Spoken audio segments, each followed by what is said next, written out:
Olá, gente. Vocês estão no canal Leitura Múltipla com Lorena Rodrigues e hoje eu vou falar de dois livros.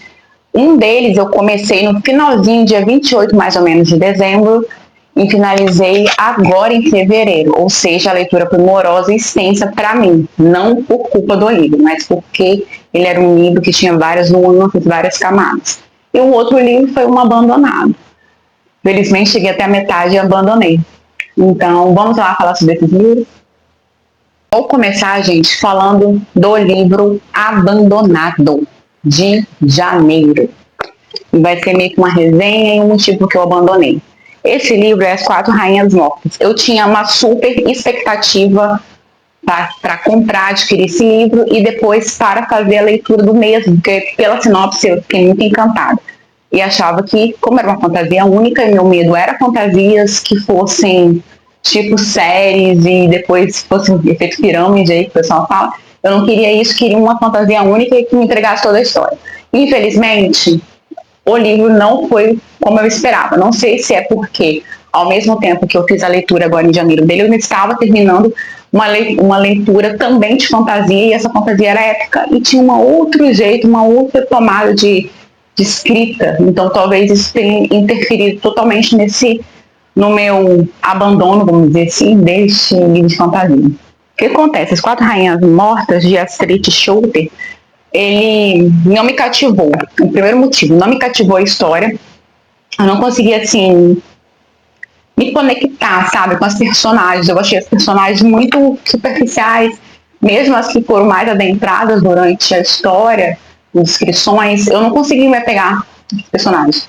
Outra coisa, assim, a personagem principal, quem era o principal? Era alguma das quatro rainhas, da Árquia, da Eônia, da Tória ou da Lúdia? Qual que era, sabe? Qual rainha era?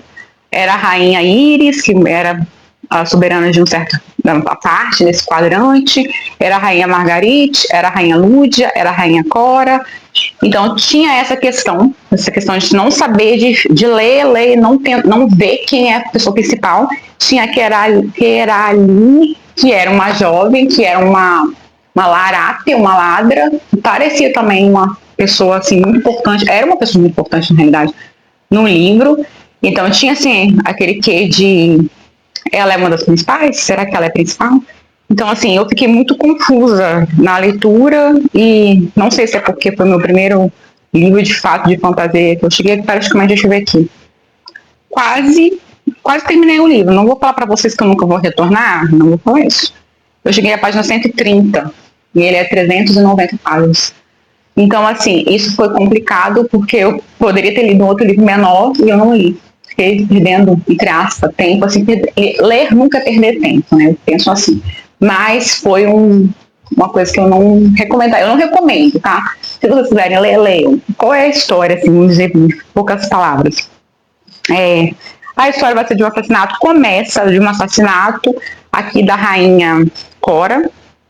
E aí você fica tentando entender por que aconteceu esse assassinato, qual é o motivo do assassino para ter feito isso com a rainha. O jeito que foi o assassinato foi assim, muito instigante até no início, eu fiquei muito empolgada, querendo saber o que ia acontecer. Só que no decorrer do livro, começa a contar outras coisas de outros personagens e esse mistério não vai, assim, colocando mais sal, apimentando mais esse mistério a ponto de você querer saber por que a rainha foi morta. Aí você começa a fazer suposições, porque quem lê muito, quem vê muito filme, quem lê muito livros, acaba fazendo suposições, acha alguma coisa. Só que assim, eu não tinha essa...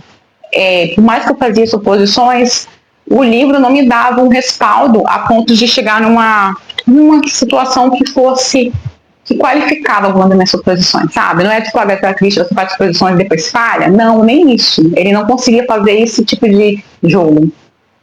Então, assim, eu achei que a história, o desenvolvimento, assim, foi muito lento, até onde eu li, até 130. Eu acho que para um livro de 390 páginas, o desenvolvimento, até 130 páginas, já era para ter sido, sabe, empolgante, já era para ter ganhado mais gás, e não ganhou. Então, assim, por isso que ele foi abandonado. E eu achei muito forçado tentar forçar o relacionamento dessa que era ali sabe? Essa larápia aqui, com um mensageiro que era totalmente de um outro quadrante e que ele era um ionita de uma sociedade totalmente diferente e ele não tinha muitas emoções. Então ela tá meio que forçando criança a apaixonar por ele e no desenvolvimento onde eu tava, ela já estava querendo mostrar para ele que estava afim dele. Então, assim, eu não gostei muito, achei meio, sei lá, forçado. Talvez o Ionita ia ter sentimentos. Será que vão me mostrar nesse livro que alguém sem sentimentos fica com sentimentos? Enfim, assim, eu não achei que o objetivo, talvez a própria autora tinha uma ideia e como ela tinha que desenvolver essa história só em um livro, eu acho que talvez isso fez com que ela meio que desse uma perdida. Eu achei, tá? Pode ser que eu seja leiga no assunto de fantasia e tô achando coisas que não vêm.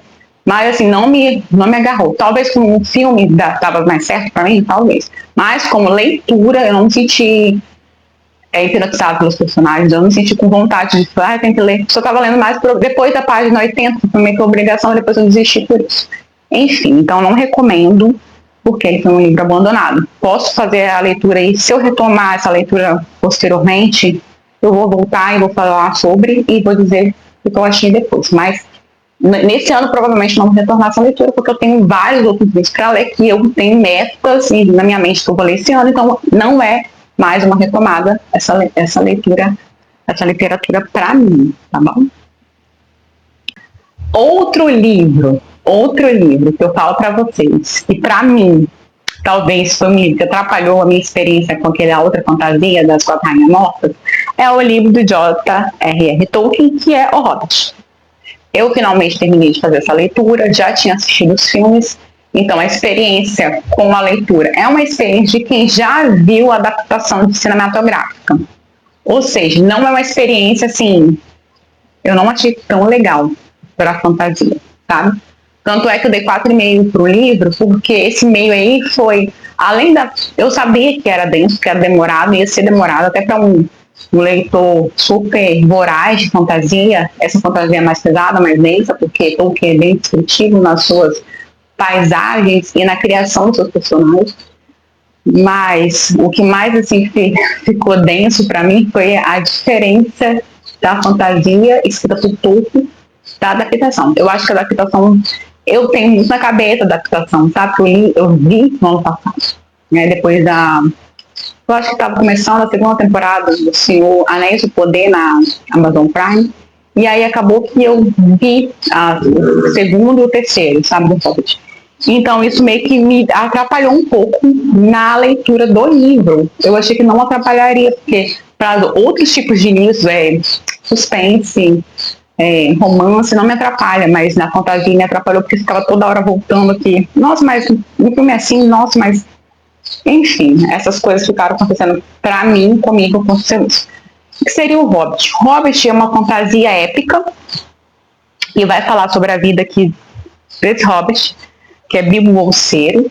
Ele está na sua casa, tranquilo, até que Gandalf vai até a sua casa, tranquila, pedi-lo para ser um gatuno, trabalhar com os anões e fazer essa parte aí, uma jornada para descobrir um mistério, enfim, não explica totalmente para o Bilbo Bolseiro o que é. Só que Bilbo se recusa, mas o convida para tomar um chá às 3 horas da tarde, se não me engano, e ele, no outro dia. E ele fala que sim, ótimo, marcou a data, um horário. E depois aí vai chegando todo mundo nessas 3 horas da tarde, todos os anões, são vários anões, tentando recuperar sua montanha, que foi tomada por um dragão chamado Smaug, né? Todo o seu ouro, todo o seu poder, o império que estava ali foi tomado. E aí Thorin, escudo de cavalo, é o principal anão e é o líder dessa comitiva aí de anões que vai começar essa aventura, aonde Gandalf falou para eles que o gatuno seria Bilbo, antes mesmo de Bilbo aceitar essa aventura, até porque ele é um hobbit, ele gosta de um cafezinho quentinho no horário certo, ele gosta daquele momento, sabe, de saber ter uma comida na dispensa, a dispensa nunca dele é vazia, ele gosta de poder comer na hora certa, ele gosta de dormir confortável na hora certa, ele não gosta de coisas inusitadas, de passar susto, e isso aí faz com que ele tenha uma aventura, são coisas inesperadas. E aí ele tem que ir nessa aventura, acaba que por fim ele aceita nessa aventura, sobre livre e espontânea pressão. E quando ele aceita ir nessa aventura, ele fica ali à mercê, sabe, de várias situações complexas. Muitas delas, assim, ele não tem mais a mesa farta, não tem mais um local maravilhoso para dormir, porque ele tem que dormir em qualquer lugar, tem que passar frio, extenuante, fome até, fome, frio, e eles quase viram o jantar de trolls no início, porque eles vão pro local e tem os trolls lá, e esses trolls querem colocar eles fritinhos ali, assados na fogueira, e eles são salvos ali por esperteza de um pouco de Bilbo, e também pela rapidez do mago Gandalf.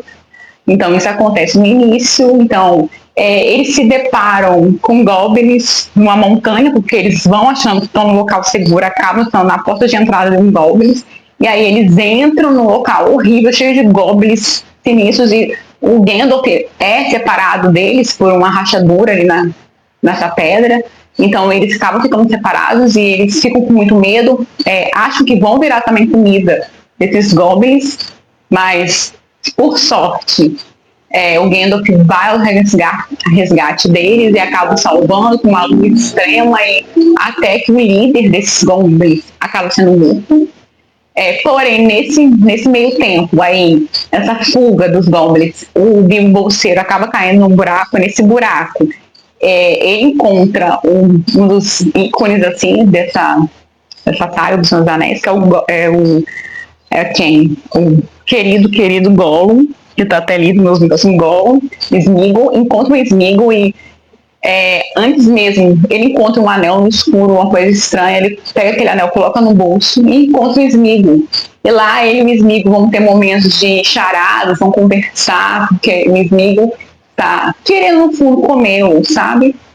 Mas aí eles vão fazendo charadas para ele fala, você me ajuda a sair desse local, e aí ele pede ajuda ao Sméagol para mostrar o caminho de sair, mas o Sméagol acha que vai ser esperto o suficiente para conseguindo comê-lo. E assim, por fim, ele acaba pegando um anel do Sméagol nessa jornada aqui. E aí ele fica assim, um gatuno surpreendente para todos os anões, que o Thorin, Escudo de Carvalho, nem estava falando, nossa, ele não é esse gatuno, essa coisa, ele não é tão importante assim, como o Gandalf estava falando. Mas ele começa a se mostrar importante, até exemplo, eles estavam na Treva Mata, e na Treva Mata eles estavam no local inóspito, e depois de uma aventura, o Gandalf acaba indo embora falando que vai deixá-los dali por conta, e aí mais e mais a gente começa a ver a eficiência aqui do Bilbo Bolseiro. No caso, a gente vê que o anel, assim, um anel aqui, que ele fica ali no livro é uma coisa, no filme ele meio que esconde assim, um anel aí de todo mundo, mas ali ele acaba sendo pego, ele colocando esse anel, ficando invisível para fazer várias coisas, até quando eles estão na Treva Mata, são pegos por elfos, prisioneiros elfos da floresta, o Bilbo Bolseiro usa muito esse um anel para poder salvar os seus amigos ali, tirá-los daquela situação, né, porque eles estavam sendo como se fossem invasores ali na Treva Mata, então os elfos acabam caracterizando essa situação. Então, e assim, a parte mais intrigante que eu achei bem diferente do filme é que Bilbo no filme parece mais corajoso. No livro, ele é mais medroso, ele fica toda hora com saudosismo da sua casa, da sua comida. Então, assim, não porque as jornadas de aventuras dele sejam fáceis, não é isso. Mas é porque parece que, de fato, ele está por uma livre e espontânea obrigação nessa situação. Então, assim, o desenrolar do livro é muito interessante, mas ele também é muito detalhado, tem várias situações detalhadas, e você acaba fazendo esse link com os filmes, se você já visualizou os filmes. Já assistiu, no caso. Eu dei 4,5, não pela escrita de Tolkien. Claro que não. Porque pra mim, Tolkien é Tolkien, né? Sou fãzona de Tolkien. Só que eu dei 4,5 pela minha demora. Pra mim foi moroso, foi muito denso, muito descritivo. Então, assim, eu acho que vou ter uma dificuldade para terminar de ler todas as fantasias aí da série do Senhor dos Anéis. Visto que o Hobbit foi falado pra mim que era o mais, assim, o mais vira-páginas de todos. Menos difícil de se ler. Então, eu acredito que vou ter essa dificuldade, tá bom? Mas é isso. Hoje eu vim falar sobre esse livro favoritado, ganhou 4,5, mas foi favoritado. E um outro livro que foi abandonado no mês de janeiro para mim, ok? Então, desde já eu agradeço e curtam, compartilhem esse vídeo, vou ficar muito grata. Se inscrevam no meu canal, por favor, vocês me ajudam muito. Ah, e quem quer ler a saga O Senhor dos Anéis, o Hobbit, por favor, leiam, vocês vão gostar. Quem gosta de fantasia vai amar. Imagina fantasia épica. Vale muito a pena. Mas, assim, eu digo para você que talvez a minha leitura foi mais lenta por meus outros motivos de saúde, os problemas que eu tive, que eu falei em outros vídeos atrás para vocês. Talvez atrapalhou, assim, a minha desenvoltura na leitura, que eu estou achando que eu estou lendo mais lento nesses meses. Mas isso aí é para outro vídeo. Muito obrigada, amei estar aqui com vocês. Curtam, compartilhem. Beijo, fiquem todos com Deus. Tchau, tchau. Até a próxima.